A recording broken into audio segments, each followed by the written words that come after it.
Hello guys, आज की इस नए वीडियो में आप सभी का स्वागत करता हूं।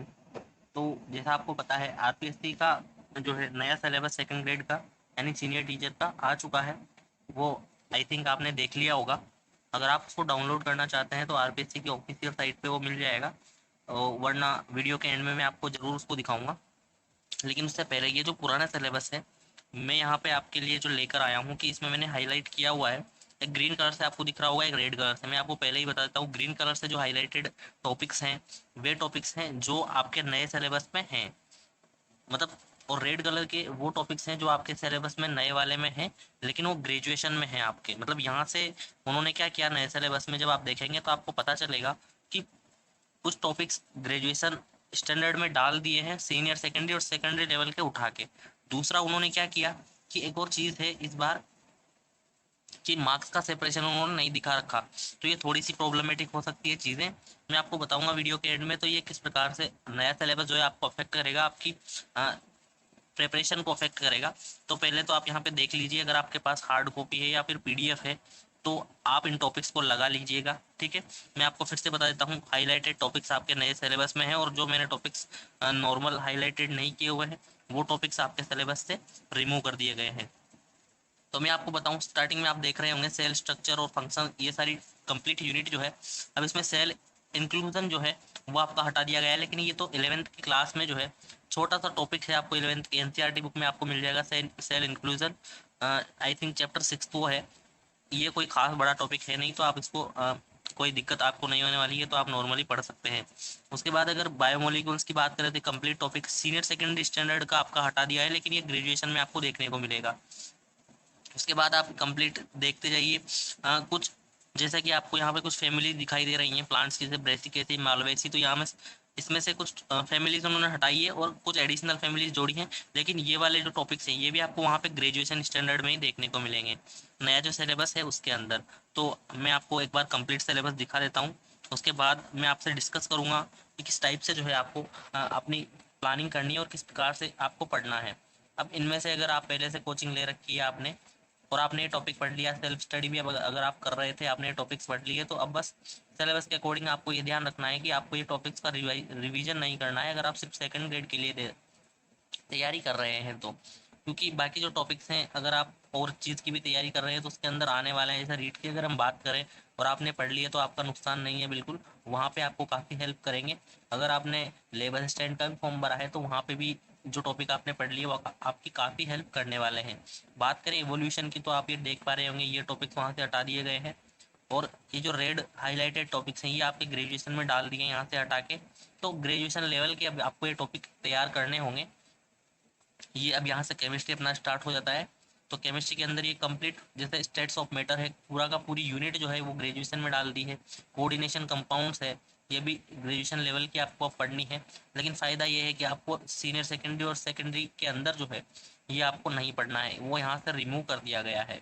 अब थर्मोडाइनमिक्स की अगर बात करें तो कहीं ना कहीं टॉपिक जो है एक दूसरे से रिलेटेड और इंटरलिंक्ड होते हैं, तो आपको हमको ये पढ़ना पड़ता है। जैसे enthalpy, free energy, internal energy, ये सारी टॉपिक्स हैं। यहाँ पे कंप्लीट थर्मोडाइनमिक्स यूनिट तो नहीं दी हुई है, लेकिन ये अलग अलग टॉपिक जो है छोटे छोटे टॉपिक्स हैं वहाँ पे अलग से डाल रखे हैं, तो आपको ये पढ़ना पड़ेगा। बात करें मेटल्स और नॉन मेटल्स की, कंप्लीट यूनिट यहाँ से हटा के और ग्रेजुएशन में उन्होंने डाल दी है। तो अगर बात करें, मैं कंप्लीट बात करूँ ओवरऑल सिलेबस की, तो आई थिंक आपका 8 से 10% सिलेबस जो है यानी वो आपका हटाया हुआ है, कम किया है, यानी सिलेबस रिड्यूस हुआ है आपका। यहाँ से फिजिक्स अपनी स्टार्ट हो जाती है जिसके अंदर आपको ये टॉपिक्स में आपको आप देख पा रहे होंगे ये टॉपिक्स यहाँ पे आपके चेंज हुए हैं और ये टॉपिक जो है आपको पढ़ने हैं। बात कर रहा था मैं कि सिलेबस कितना रिड्यूस हुआ है। तो अब अगर मैं आपको बताऊं तो 90% या 85% सिलेबस पिछले के मुकाबले आपको पढ़ना है। क्योंकि यहाँ पे क्या हुआ, ये जितने भी टॉपिक्स आप देख पा रहे हैं फिजिक्स में ये हटा दिए गए हैं वहाँ से बिल्कुल। वेव जो है कंप्लीट टॉपिक आपका हटा दिया गया है, रेडिएशन हटा दिए गए हैं। वेव ऑप्टिक्स वहाँ से हटा के जो है आपकी ग्रेजुएशन के अंदर डाल दी गई है, जैसा आप देख पा रहे हैं मैंने रेड से हाईलाइटेड किया हुआ है इसी वजह से इसको। तो ये सारे टॉपिक्स हैं जो आपके वहाँ से हटा दिए गए हैं। अब मैं आपको बता रहा था कि ग्रेजुएशन स्टैंडर्ड में आपके 80 मार्क्स के क्वेश्चन पहले आते थे। एक और चीज़ वहाँ पे जो हुई है वो सबसे अजीब मेरे को मिली कि जो है अब मार्क्स का डिस्ट्रीब्यूशन उन्होंने नहीं बताया। तो उसके क्या किस प्रकार से वो अफेक्ट करेगा हमारी प्रिपरेशन को, वो भी मैं अभी वीडियो के एंड में आपको बताऊंगा। जब मैं नए सिलेबस को आपको दिखाऊंगा तो उसमें हम बात करेंगे। अब यहाँ पे बात करो एल्गी, फंजाई, ब्रायोफाइट्स, ये अब अलग अलग यूनिट्स में आपको यहाँ पे जैसा देख पा रहे होंगे आप, तो यहाँ पे हमको पता चलता है कि किस यूनिट से कौन सा क्वेश्चन या एक या दो क्वेश्चन बनेंगे, लेकिन वहाँ पे ये एक ही यूनिट में कंप्लीट दिए हुए हैं। जैसे प्रोडक्शन इन जिम्नोस्पर्म जो है ये भी कंप्लीट एक यूनिट में दिया हुआ है। फ्लावर स्ट्रक्चर, ये सारी चीज़ें वहाँ पे यूनिट वाइज दी हुई हैं, अभी उसको भी हम देख लेंगे। तो ये कुछ टॉपिक्स हैं जो आपके जुड़े हैं नए, यानी वहाँ से हटा के और ग्रेजुएशन पोर्शन में डाल दिए हैं। ये तो पहले भी ग्रेजुएशन पोर्शन में आप जैसा देख पा रहे हैं ये टॉपिक्स हैं अपने।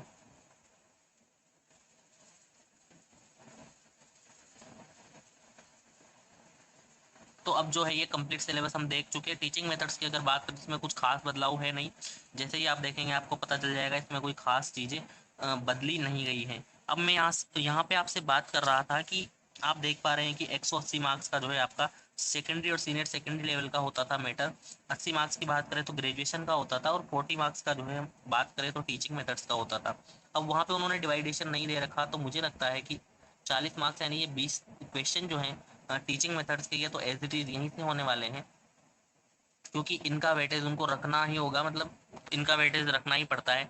ठीक है, तो यहाँ से ये वेटेज तो यहाँ पे 40 मार्क्स का ही रहेगा, लेकिन बात करें 180 और 80 मार्क्स के ऊपर का जो है, इसमें उन्होंने कोई स्पेसिफिकेशन में भी आपको दिखाऊंगा जब वहाँ पे सिलेबस, तो उसमें नीचे हम देखेंगे कि वहाँ पे कोई डिटेल डिस्क्रिप्शन इसके बारे में नहीं है, इसकी कोई डिटेल नहीं दे रखी कि कहाँ से कौन से क्वेश्चन आएंगे। तो मेन चीज़ क्या है कि आपको कंप्लीट सिलेबस जो भी टॉपिक है, हालांकि सिलेबस रिड्यूस हुआ है, ये काफ़ी अच्छी बात है, तो 5 से 6 महीने कंप्लीट करने में लगते, चाहे कितनी भी चाहे कितनी भी चाहे कितनी भी तेज प्रिपरेशन हम कर लें, लेकिन 5 से 6 मंथ उसको लगते हैं। लेकिन यहाँ पे जो सिलेबस रिड्यूस हुआ है तो मुझे लगता है 4 महीने में आप आसानी से इसको कर सकते हैं, और इसीलिए शायद सिलेबस रिड्यूस भी किया है, क्योंकि जल्द ही जैसे जुलाई, अगस्त, सितंबर, अक्टूबर, तो अक्टूबर या नवंबर में इसका एग्जाम हो सकता है, इसीलिए भी सिलेबस रिड्यूस किया हुआ है। बात करें पेपर 1 की, तो हालांकि मेरे पास क्योंकि साइंस सब्जेक्ट है, मैं खुद भी इसकी प्रिपरेशन कर रहा हूँ, तो टॉपिक्स का थोड़ा आइडिया रहता है, तो समझ आता है। लेकिन पेपर 1 का डिस्कशन आप कहीं यूट्यूब पे आपको और भी वीडियो मिल जाएंगे जहाँ से आप देख सकते हैं। साइंस पे मैंने बना दिया क्योंकि थोड़ा सा आइडिया था मुझे चीज़ों का, और मैंने इसको सेपरेट किया। अब मैं आपको सिलेबस सेकंड जो नया सिलेबस अपना उस पर लेके चलता हूँ। अगर किसी के पास ये पुराने सिलेबस की हार्ड कॉपी है तो आप अंडरलाइन कर सकते हैं कि ये यूनिट्स जो हैं ये नए सिलेबस में है, या फिर आप काट सकते हैं जो पुराने सिलेबस में हटा दी जो चीज़ें उनको। तो अब हम जो है बात कर लेते हैं कि नया सिलेबस है उसमें क्या क्या चीज़ें हैं, क्या नई चीज़ें हैं, मुख्यतः क्या नई चीज़ें उसकी हम बात करेंगे। तो ये जो आप देख पा रहे होंगे ये अपना नया सिलेबस है साइंस का। अब किस प्रकार से यहाँ पे कुछ टॉपिक्स हटे आप देख पा रहे होंगे कि यहाँ पे मैंने बताया था सेल इंक्लूजन्स, वहाँ पे टॉपिक हटा दिया गया था जो था, कोई खास बड़ा टॉपिक है नहीं, छोटा सा 10-15 लाइनों का क्लास 11th की एनसीईआरटी बुक में आपको टॉपिक मिल जाएगा, कोई खास बदलाव उसके अंदर है नहीं, या फिर वो भारी टॉपिक भी नहीं है वो। तो बात करें बायोमोलिक्यूल्स की, तो वहाँ से जो है प्रोटीन, कार्बोहाइड्रेट्स और लिपिड्स वहाँ से हटा के और यहाँ पे है, यानी वो यूनिट कंप्लीट हटा दी, और यहाँ पे कुछ बेसिक इंट्रोडक्शन, इनका स्ट्रक्चर और इनके फंक्शंस जो है यहाँ पे डाल दिए गए हैं। बात करें जेनेटिक्स की, तो इसमें से काफ़ी सारे टॉपिक्स आपके रिमूव किए गए हैं, और वो क्योंकि वो मैं अगर आपने ग्रेजुएशन अच्छे से पढ़ा होगा तो आपको पता होगा कि ग्रेजुएशन के अंदर ही उस लेवल के टॉपिक्स हैं वो आपको देखने को मिलेंगे। सीनियर सेकेंडरी और सेकेंडरी लेवल की बुक्स में मुझे नहीं लगता कहीं पे वैसे टॉपिक्स थे। तो जैसे लिंक्ड डिजीज वगैरह थी, वो सारी क्रोमोसोमल लिंक डिजीज थी, वो सारे टॉपिक्स थे यहाँ पे, तो वो वहीं पे आपको देखने को मिलेंगे।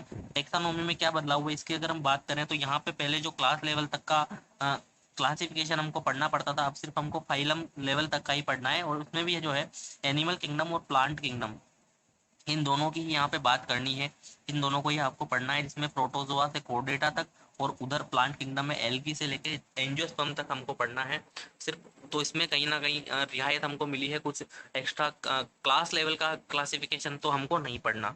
ठीक है, बात करें इकोलॉजी में, तो यहाँ पे कुछ टॉपिक जुड़े हुए हैं छोटे मोटे, और फूड चेन्स वगैरह ये आपको इजीली जो है कंप्लीट चैप्टर्स इनके मिल जाएंगे एनसीईआरटी बुक में से। और अगर आप बुक ढूंढ रहे हैं, जैसे मुझे कमेंट्स भी आते हैं बुक के लिए, तो एनसीईआरटी से बेस्ट बुक और कोई सी भी नहीं है।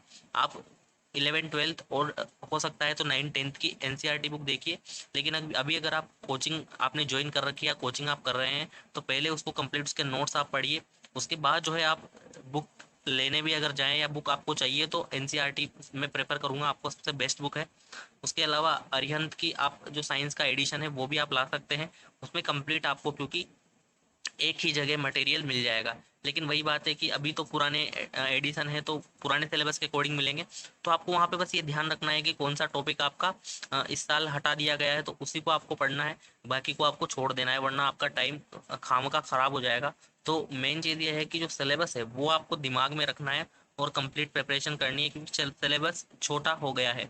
मुझे लगता है कि अब जो है सिलेबस आप आराम से जो है 3.5 से 4 महीने के अंदर कंप्लीट कर सकते हैं। तो यहाँ पे माइक्रोबायोलॉजी ये पहले भी था, और प्लांट मोर्फोलॉजी और एनाटॉमी ये पहले क्या सेपरेट यूनिट्स थी, तो यहाँ पे चांसेस ज़्यादा थे क्वेश्चन आने के। लेकिन अब जो है ये सिलेबस में से पहली बात तो टॉपिक्स भी हटाए हैं और यूनिट्स भी जो है कंबाइन कर दी गई है, तो इन टॉपिक्स में से अब कम ही क्वेश्चन आपको देखने को मिलेंगे। फोटोसिंथेसिस और रेस्पिरेशन भी पहले सेपरेट अलग अलग यूनिट्स थी, उसमें C4 साइकिल था तो वो भी यहाँ से हटा दिया गया है। उसके अंदर स्पेसिफिक दे रखा था कंप्लीट जो है फोटोसिंथेसिस की पूरी जो है आपको पढ़नी थी, लेकिन आप यहाँ पे थोड़ा उसको छोड़ सकते हैं।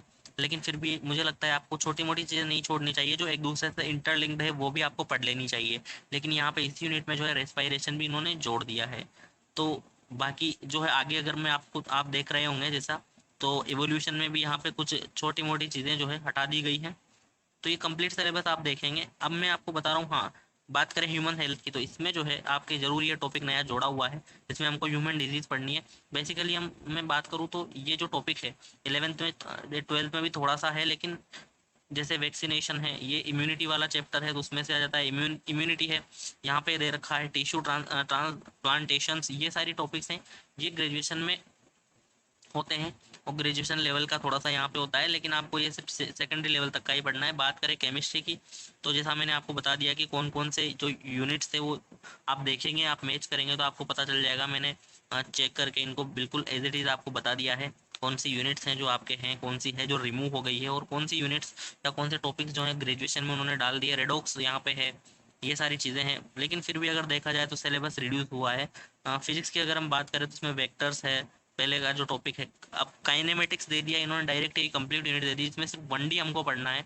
बात करें यहाँ पे पहले 2D भी था 3D भी था, इसमें हमको प्रोजेक्टाइल वगैरह काफ़ी सारी चीज़ें जो कि बायो वाले जो स्टूडेंट्स हैं उनके लिए काफ़ी खतरनाक साबित हो सकती थी, तो उनको काफ़ी यहाँ पे हेल्प मिलने वाली है इस सिलेबस से। क्योंकि मैथ्स का जो स्टूडेंट है वो तो इसको इजीली कर सकता है, लेकिन फिर भी बायो वालों के लिए काफ़ी ये एबनॉर्मल हो जाती है।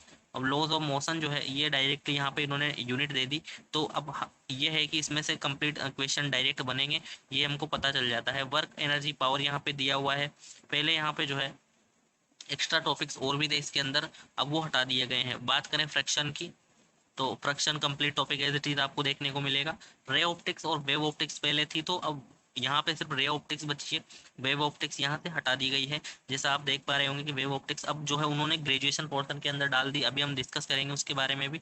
ग्रेजुएशन स्टैंडर्ड में थोड़ा सा जो है पहले के टॉपिक्स और यहाँ से सेपरेट करने के बाद कुछ टॉपिक्स ऐसे हैं जो एक्स्ट्रा डाले हुए हैं। मुख्यतः फिजिक्स की अगर बात करें तो फिजिक्स में जो है काफ़ी ज़्यादा बदलाव हुआ है फिजिक्स को लेकर। फिजिक्स के अंदर लगभग 60% जो है सिलेबस पुराना है, बाकी 60% में मैं बात करूँ तो जो टोटल ओवरऑल ग्रेजुएशन और सीनियर सेकेंडरी का अगर 100% फिजिक्स का सिलेबस अगर हम माने, तो ग्रेजुएशन में भी रिमूव किया गया है और कुछ टॉपिक्स ऐड किए हुए हैं, तो वहाँ पे तो इक्विलिब्रियम सेट हो जाता है। लेकिन अगर बात करें सीनियर सेकेंडरी लेवल की, तो इसमें क्या किया है कि इसमें जो है टॉपिक्स काफ़ी हटा दिए गए हैं।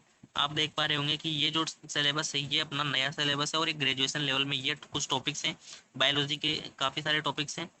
तो पुराने सिलेबस में एक प्रॉब्लम थी, अगर मैं आपको बताऊं, पुराने सिलेबस में यह था कि एज इट इज़ टॉपिक जो सीनियर सेकेंडरी में दे रखा है वही टॉपिक आपके ग्रेजुएशन में भी दे रखा था। अब मसला ये था कि अब आपको किस लेवल तक का वो टॉपिक पढ़ना है। फिर वहाँ पे जो जैसे अगर आपने सीनियर सेकेंडरी लेवल का वो टॉपिक पढ़ लिया और ग्रेजुएशन लेवल का क्वेश्चन आ गया, तो कहीं ना कहीं आप उसको उसमें डाउट रहता था कि अभी करना क्या है। लेकिन यहाँ पे उन्होंने क्या किया कि ऐसा बिल्कुल नहीं है, जो टॉपिक सीनियर सेकेंडरी लेवल का है या सेकेंडरी लेवल का है वो ग्रेजुएशन में डुप्लीकेट टॉपिक है ही नहीं, मतलब। तो इससे ये हेल्प हो जाती है कि कम से कम अब हमें ये पता है कि कौन सा जो टॉपिक है किस लेवल का पढ़ना है। जैसे केम प्लांट्स हैं, क्रूसिलेशियन एसिड मेटाबॉलिज्म वाले जो प्लांट्स हैं, C4 C3 प्लांट्स हैं, यहाँ पे बेसिकली दिए हुए हैं, तो इस लेवल का हमको पढ़ना है, ग्रेजुएशन लेवल का इन टॉपिक्स को पढ़ना है, ये हमको पता चल जाता है। ETC या ETS यहाँ पे दिया हुआ है, ये हमको पढ़ना है। जो कि पहले सीनियर सेकेंडरी लेवल में भी दिया हुआ था। वहीं अगर केमिस्ट्री की बात करें तो ये एज इट इज जो टॉपिक्स वहाँ से उठाए और यहाँ पे डाल दिए गए हैं, आप देख पा रहे होंगे, जैसे स्टेट्स ऑफ मैटर की मैंने बात की थी, तो यहाँ पे हमको ये पढ़ना है। बाकी फिजिक्स में हम चलते हैं पहले। अगर आपको सिलेबस ये डाउनलोड करना है तो आप आरबीसी की ऑफिशियल साइट से भी डाउनलोड कर सकते हैं। रिएक्शन मैकेनिज्म जो है ये पहले वहाँ पे दी हुई थी, अभी यहाँ पे इनको सेपरेट कर दिया गया है। स्पेक्ट्रोस्कोपी टेक्निक्स भी यहाँ पे आपको देखने को मिलेंगी। बात करें वेव ऑप्टिक्स, जैसा मैं बात कर रहा था, वेव ऑप्टिक्स वहाँ से हटा के यहाँ पे आपके डाल दी गई है। तो ये नीचे के 4-5 टॉपिक जो आप ध्यान से देखिए इनको, तो मॉडर्न फिजिक्स यहाँ पे जोड़ दिया गया है, क्वांटम फिजिक्स यहाँ पे जोड़ा है, थर्मल स्टैटिस्टिक फिजिक्स यहाँ पे जोड़ा है। ये वो टॉपिक्स हैं जो बिल्कुल वहाँ पे पहले मतलब ऊपर नीचे सिलेबस में यानी सेकेंडरी और ग्रेजुएशन लेवल में नहीं थे। इनमें हालांकि कुछ 1-2 टॉपिक इनमें से हो सकते हैं, लेकिन ये बेसिकली 3 से 4 टॉपिक यहाँ पे लास्ट में जोड़े हैं। तो मुझे लगता है इनमें से क्वेश्चन बनेंगे भी, और अगर आप इनको पढ़ेंगे तो ये कुछ बहुत हार्ड टॉपिक्स हैं नहीं, आसानी से आप कर सकते हैं। या फिर क्योंकि अब एक और चीज़ अब आप देखेंगे, जैसे टीचिंग मेथड की तो मैंने बात कर ली कि इसमें तो कोई खास बदलाव है नहीं, तो इस पर कोई डिस्कशन बनता नहीं है। बात कर रहा था कि यहाँ पे आपने पुराना सिलेबस अभी मैंने जो दिखाया उसमें आपने देखा होगा कि सेपरेशन है कि किस सेक्शन में से कितने क्वेश्चन आ सकते हैं, कितने मार्क्स का होने वाला है, लेकिन यहाँ पे कोई सेपरेशन नहीं है। अब आपको क्या करना है कि सेकेंडरी और सीनियर सेकेंडरी लेवल के जो टॉपिक्स हैं वो तो एनसीईआरटी बुक तक के लेवल का आप पढ़ सकते हैं, लेकिन अगर बात करें ग्रेजुएशन की तो वो टॉपिक्स भी आपको ग्रेजुएशन लेवल से पढ़ने पड़ेंगे। लेकिन आप ये प्री प्लान नहीं कर सकते कि कौन सा टॉपिक आप छोड़ सकते हैं, कौन सा आपको पढ़ना है, बस यही चीज़ है। लेकिन सिलेबस तो रिड्यूस हुआ है, यानी आपका टाइम बचने वाला है अगर आप इस सिलेबस को कंप्लीट भी पढ़ते हैं तो आई होप कि आपको ये चीज़ें समझ आई होंगी और ये वीडियो आपके लिए काफ़ी हेल्पफुल रहेगा। अगर वीडियो अच्छा लगा है तो आप लाइक कर सकते हैं, चैनल को सब्सक्राइब भी कर सकते हैं, वॉट, लेकिन एक सही प्लान के साथ आप जो है अपनी प्रिपरेशन स्टार्ट करें। और ये जो सिलेबस है, सिलेबस के अकॉर्डिंग पढ़ना बहुत ही ज़रूरी है। अगर आप इसके साथ पढ़ेंगे तो आपका टाइम वो जो है सबसे इम्पोर्टेंट वो आपका बचेगा। और सिलेबस जो है इसको या तो आप हार्ड कॉपीज़ की, अगर पुराना सिलेबस है तो मैंने जैसे बताया तो आप उसको जो है काट सकते हैं, जो टॉपिक आपके हट गए हैं उनको हटा सकते हैं, और जो ग्रेजुएशन में जोड़ दिए हैं उनको आप जोड़ सकते हैं। तो अब कंप्लीट जो है सिलेबस इसको आप स्टार्ट कर दीजिए। अगर आपने पुरानी कोई कोचिंग ज्वाइन कर रखी थी और आपने कोई टॉपिक एक्स्ट्रा पढ़ लिए हैं तो वो कोई प्रॉब्लम नहीं है। अगर लेवल स्टैंड का भी आपने भरा होगा तो जो टॉपिक्स यहाँ से हटाए हैं वो टॉपिक उसमें है, मतलब वहाँ पे आपको पढ़ने ही है, तो कोई प्रॉब्लम नहीं होने वाली। उसके अलावा रीड का जो कंप्लीट सिलेबस जब स्पेशलाइज्ड होके आएगा, सेपरेशन उसका टॉपिक्स का वगैरह का होगा, तो हमको पता चलेगा कौन कौन से टॉपिक्स वहाँ पे होने वाले हैं, क्योंकि उसमें भी स्टैंडर्ड जो है उन्होंने ग्रेजुएशन लेवल तक का कर दिया। तो काफ़ी हेल्प होने वाली है अगर आप एक बार यहाँ पे उनको पढ़ लेते हैं तो। आई होप कि आपको चीज़ें समझ आई होंगी। मिलते हैं अगली वीडियो में। जय हिंद।